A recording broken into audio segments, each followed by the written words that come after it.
दोस्तों, जहां एक और शुभदीप सिंह और सिद्धू मूसेवाला के मर्डर ने पंजाब समेत देश भर के लोगों को एक शॉक दिया है, वहीं कई क्रिटिक्स इस मुद्दे के बाद पंजाब में प्रेवलेंट गन कल्चर की ओर इशारा कर रहे हैं। ये कोई पहली दफा नहीं है जब पंजाब में किसी हाई प्रोफाइल मर्डर ने ऐसे डिबेट्स को जन्म दिया है, बल्कि पंजाब ने पिछले कुछ दशकों में ऐसी अनेक घटनाएं देखी हैं जिन्होंने स्टेट के लॉ एंड ऑर्डर पे कई सवाल खड़े किए हैं। अब चाहे वो 1980s की इंसर्जेंसी हो, caste based violence, gang Wars या ड्रग ट्रेड, पंजाब अक्सर ऐसी डिबेट से घिरा रहा है। इस बार भी हुई हत्या में सिद्धू मूसेवाला पे गोलियां किसी देसी कट्टे से नहीं बल्कि AN-94 जैसी रशियन असॉल्ट राइफल से चलाई गई हैं। इन सारे इश्यूज के पीछे छुपे हुए कारणों को लेकर एक्सपर्ट्स ने कई एनालिसिस दिए हैं। कुछ ने इसे इंसर्जेंसी का आफ्टर इम्पैक्ट बताया तो कुछ ने पाकिस्तान की साजिश, कुछ ऐसे पॉलिटिकल लीडरशिप का फेलियर मानते हैं और कुछ पंजाब की wide spread inter gang rivalry. दोस्तों, आज इस वीडियो के माध्यम से पंजाब में प्रेवलेंट गन कल्चर से जुड़े इन्हीं पहलुओं का खुलासा करेंगे। आज इस डिस्कशन के माध्यम से हम जानेंगे कि आखिर पंजाब जैसा स्टेट जो इंडिया के मोस्ट प्रॉस्परस स्टेट्स में से एक माना जाता था, वहां लॉ एंड ऑर्डर के इतने सीरियस इश्यूज कैसे जनरेट हुए। इसके अलावा सिद्धू मूसेवाला जैसे सिंगर कम पॉलिटिशियन की हत्या के पीछे गैंग वॉर्स की कहानी को समझेंगे। लेकिन दोस्तों, आगे बढ़ने से पहले मैं आपको बता दूं कि ये वीडियो यूपीएससी मेंस एग्जामिनेशन के पर्सपेक्टिव से भी रेलेवेंट है और इस टॉपिक से रिलेटेड सवाल यूपीएससी GS2 के पॉलिटी एंड गवर्नेंस सेक्शन में पूछे जा सकते हैं। तो बिना किसी देरी के आइए शुरू करते हैं आज का डिस्कशन। दोस्तों, जैसा कि आप सबको पता है कि स्टडी IQ ने हमेशा से अफोर्डेबल क्वालिटी एजुकेशन पे फोकस किया है और एक बार फिर से आपकी तैयारी को अफोर्डेबल बनाने के लिए स्टडी IQ के कोर्सेज पे मिलने जा रहा है आपको भारी डिस्काउंट मंथ एंड सेल के अंतर्गत। From 27th to 30th May study IQ के कोर्सेज सिर्फ अफोर्डेबिलिटी के मामले में ही नहीं बल्कि क्वालिटी पॉइंट ऑफ व्यू से भी बेस्ट वैल्यू प्रोवाइड कराते हैं, जहां आपको मिलती है बेस्ट फैकल्टीज के प्री प्लस मेंस के videos, PPTs, MCQs, current affairs programme और रिवीजन के लिए एप्रोप्रिएट कंटेंट। ये सब कुछ मिलेगा आपको ऑलमोस्ट हाफ प्राइस पे। बस आपको जाना है स्टडी IQ की वेबसाइट पे और यूज करना है कोड AGFlash और उसके बाद आप अपनी तैयारी को दे पाएंगे स्टडी IQ के कोर्सेज से नई उड़ान, क्योंकि अब तैयारी हुई अफोर्डेबल। दोस्तों, इन कोर्सेज को खरीदने की लिंक आपको पिन्ड कमेंट में मिल जाएगी। दोस्तों, जहां एक और पंजाब में हुई इस हत्या के बाद पंजाब CM ने गन कल्चर की ओर कड़ा रुख अपनाया है, वहीं पुलिस महकमे ने इस साजिश के पीछे गैंग वॉर की तरफ इशारा किया। पर हकीकत यह है कि सिद्धू मूसेवाला की हत्या और पंजाब में फैले हुए गन कल्चर के पीछे इन दोनों के अलावा और भी कई कारण हैं। 2006 में जब गैंगस्टर प्रभजिंदर सिंह डिम्पी को चंडीगढ़ में गोली मारी गई, तब से लेकर Fazilka based gangster turned politician Jaswinder Singh Rocky की हत्या ने इस बात को साफ कर दिया था कि पंजाब के गैंग्स उस स्टेट के तीनों रीजन मालवा, डोआबा और माझा में अपने पैर पसार चुके हैं।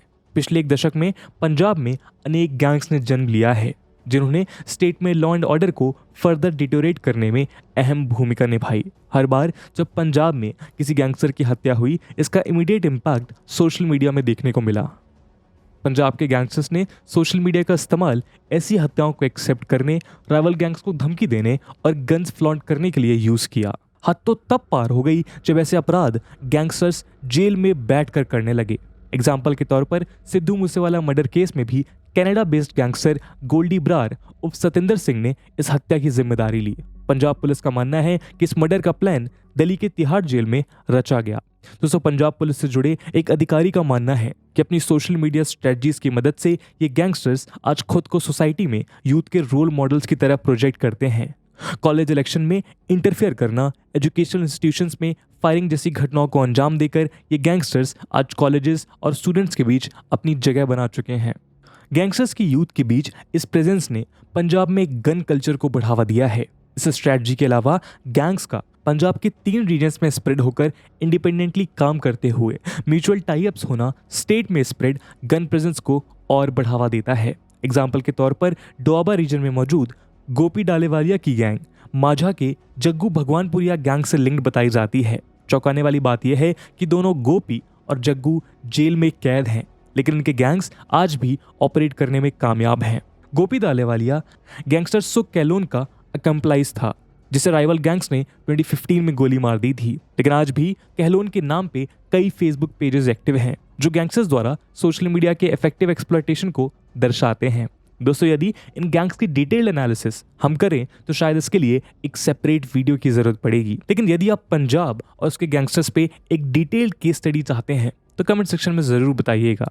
खैर, पंजाब में गैंगस्टर्स के इस वाइड स्प्रेड प्रेजेंस ने जहां स्टेट के यूथ्स को क्राइम की ओर अट्रैक्ट किया, वहीं इसके साथ पंजाब में गन कल्चर का स्प्रेड हुआ। केवल पिछले कुछ गिनती के सालों में पंजाब पुलिस ने गैंगस्टर्स को बेचे गए 2000 से ज्यादा इलीगल वेपन्स रिकवर किए, जो स्टेट में प्रेवलेंट गन यूज को दर्शाने के लिए काफी है। मेरठ, सहारनपुर, मुंगेर जैसे कई इलाकों में बनने वाले ये वेपन्स आज पंजाब में खूब बेचे जा रहे हैं। एक एनोनिमस पंजाब पुलिस ऑफिसर के अनुसार देसी कट्टों से लेकर 9mm पिस्टल्स और .30 बोर राइफल्स तक आज पंजाब में 5000 से लेकर 1.5 लाख रुपीस में अवेलेबल है। इस इजी अवेलेबिलिटी ने पंजाब के आज हर छोटे बड़े अपराधी के हाथ में इलीगल वेपन पहुंचा दिया है, जिससे वो जब चाहे अपनी क्रिमिनल एक्टिविटीज कंडक्ट कर सकता है। दोस्तों, ये तो रही इलीगल गन्स की बात, लेकिन पंजाब में केवल इलीगल गन्स ही नहीं, लीगल आर्म्स का भी वाइड स्प्रेड प्रेजेंस देखने को मिलता है। एक रिपोर्ट के अनुसार आज स्टेट में लगभग 4 लाख लाइसेंस्ड वेपन्स मौजूद हैं। यदि इसे पॉपुलेशन वाइज कैलकुलेट किया जाए तो पंजाब में, जहां इंडिया की केवल 2% आबादी रहती है, उस स्टेट में इंडिया के 10% लाइसेंस्ड वेपन्स मौजूद हैं। इसे यदि और एक्सप्लेन करके देखा जाए तो हम समझ पाएंगे कि पंजाब में हर 1000 नागरिक के बीच 13 गन लाइसेंस मौजूद हैं। वहीं 2017 में टाइम्स ऑफ इंडिया में छपी एक रिपोर्ट के अनुसार पंजाब में हर 8900 पीपल के लिए केवल एक डॉक्टर अवेलेबल था। इन आंकड़ों से हम पंजाब में गन कल्चर के इम्पैक्ट को समझ सकते हैं। इसके अलावा पंजाब आज फेक आर्म्स लाइसेंसेस और इलीगल वेपन सेल का हब बनकर उभरा है। कई रिसोर्सेज के अनुसार कुछ साल पहले सीबीआई ने देश भर के अलग अलग हिस्सों से 12,000 से ज्यादा फेक आर्म्स लाइसेंसेस रिकवर किए थे, जिनमें सबके सब पंजाब के फिरोजपुर में इशू किए गए थे। यदि देश के दूसरे हिस्सों में फिरोजपुर ने 12,000 फेक लाइसेंसेस स्मगल किए, तो इस शहर से पंजाब में खुद कितने फेक लाइसेंस इशू किए गए होंगे, ये एक बड़ा सवाल है। इसके अलावा दोस्तों, सवाल ये है कि जहां एक और हम पंजाब में इलीगल गन्स के प्रेजेंस को गैंगस्टर्स और गैंग वॉर के प्रेजेंस से समझ सकते हैं, वहीं स्टेट में आर्म्स लाइसेंसेस की इतनी बड़ी संख्या किस कारणों से हो सकती है। आइए इसे अगले सेक्शन में समझते हैं।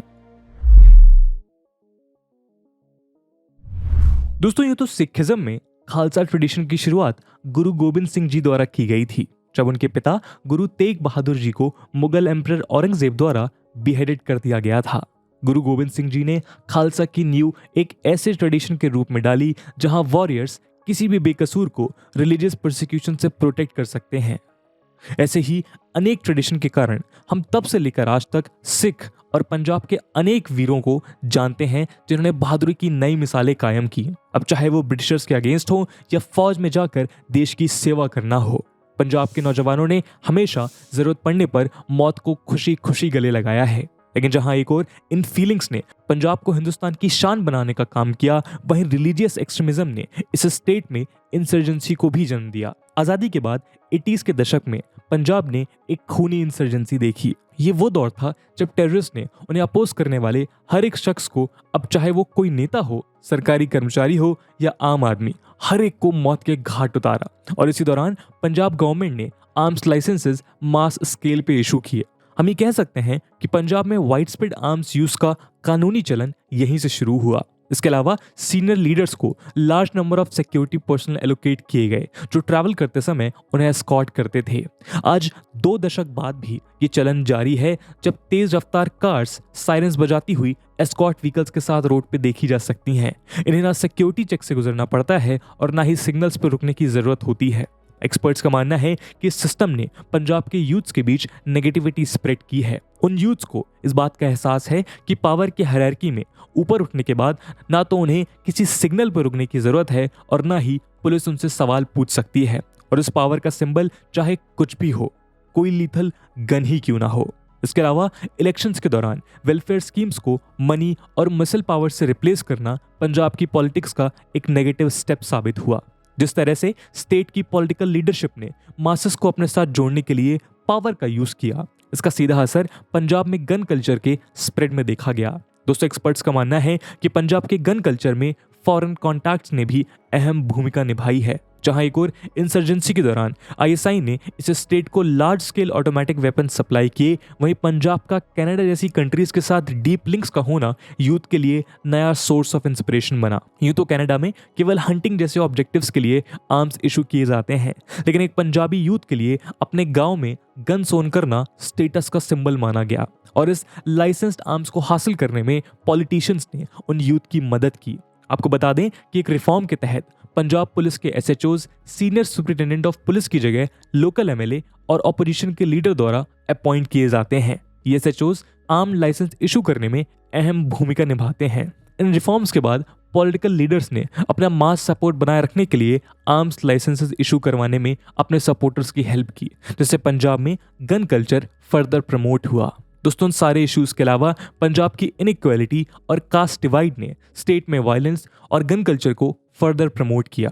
हम आपको बताना चाहेंगे कि एक सिंगल रिलीजन मेजोरिटी में फॉलो करने के बावजूद पंजाब के कई इलाकों में कास्ट बेस्ड डिवीजन देखने को मिलता है, जिसके कारण कास्ट लाइंस पे बेस्ड ग्रुप्स के बीच कॉन्फ्लिक्ट्स होते नजर आते हैं। इन कॉन्फ्लिक्ट्स ने भी पंजाब की गलियों में इलीगल वेपन्स की सप्लाई इंक्रीज की है। दोस्तों, इन कारणों के अलावा पंजाब में गन कल्चर और वायलेंस के प्रमोशन के पीछे एक और मेजर फैक्टर है स्टेट की एंटरटेनमेंट इंडस्ट्री। कई एक्सपर्ट्स ने समय के साथ पंजाब के बदलते हुए एंटरटेनमेंट सेक्टर की ओर अपने कंसर्न जाहिर कर इस बात की ओर इशारा किया है कि पंजाबी सॉन्ग्स और वीडियोस आज गन्स, वायलेंस, अल्कोहल और ड्रग्स यूज को प्रमोट करते नजर आते हैं। जहां इन वीडियोस के प्रोड्यूसर्स का कहना है कि ये ट्रेंड व्यूअर्स की डिमांड के अनुसार एस्टैब्लिश हुआ है, वहीं क्रिटिक्स का कहना है कि व्यूअर बेस एक्सटेंड करने के लिए प्रोड्यूसर्स ने इन थीम्स का सहारा लिया है।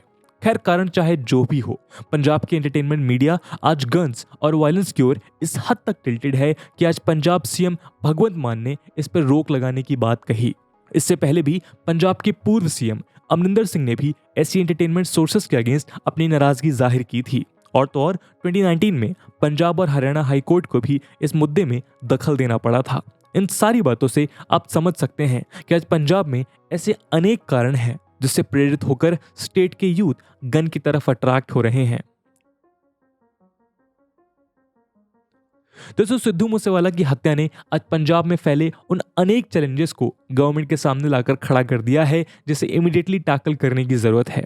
जहां एक और जरूरत के तहत इशू किए गए आर्म्स लाइसेंसेस ने आज सोशल स्टेटस का रूप ले लिया है, वहीं गैंगस्टर्स ने समाज में इलीगल वेपन्स का यूज और क्राइम को फर्दर प्रमोट किया है। आज गवर्नमेंट को जरूरत है कि न केवल इन आर्म्स लाइसेंसेस को रेस्ट्रिक्ट करे, बल्कि इशू किए गए लाइसेंस्ड गन्स के यूज को भी मॉनिटर किया जाए। किसी मैरिज इवेंट में इवन लाइसेंस्ड गन से की गई फायरिंग्स सोसाइटी में अनेक इलीगल गन्स के सेल को प्रमोट कर सकती हैं। इसके अलावा आज पंजाब पुलिस को ऐसे रिफॉर्म्स की जरूरत है जहां वो पॉलिटिकल प्रेशर से इंडिपेंडेंट होकर काम कर सके। साथ ही पंजाब के यूथ के लिए आज वो समय आ गया है जब वो अपने मेंटोर को चुनने से पहले ये जरूर डिसाइड करें कि उनकी जिंदगी का मकसद आखिर है क्या। पंजाब ने देश और दुनिया को ऐसे अनेक टैलेंट्स दिए हैं जिनके नक्शे कदम पर चलकर यूथ देश और स्टेट का नाम रोशन कर सकते हैं। गैंगस्टर्स और मसल लॉर्ड्स को फॉलो करना उन्हें जेल के सिवा और कहीं नहीं पहुंचा सकता। दोस्तों, इस मुहिम में सोशल मीडिया पे गवर्नमेंट द्वारा इफेक्टिव कंट्रोल रखना एक डिसीजिव स्टेप साबित हो सकता है। तो दोस्तों, ये था आज का एनालिसिस, जहां पे हमने डिस्कस किया कि पंजाब में कैसे ये गन कल्चर धीरे धीरे फैला और उसके बाद उस कल्चर ने अपनी गिरफ्त पंजाब की यूथ पे बनाई। इस पूरे एनालिसिस को लेकर आपका क्या ओपिनियन है, कमेंट सेक्शन में जरूर बताइएगा। और दोस्तों, इसके अलावा इस टॉपिक के यूपीएससी मेंस से प्रेवलेंस को देखते हुए एक सवाल हम आपके लिए छोड़कर जाएंगे, जिसे आप कमेंट सेक्शन में जरूर आंसर करिएगा।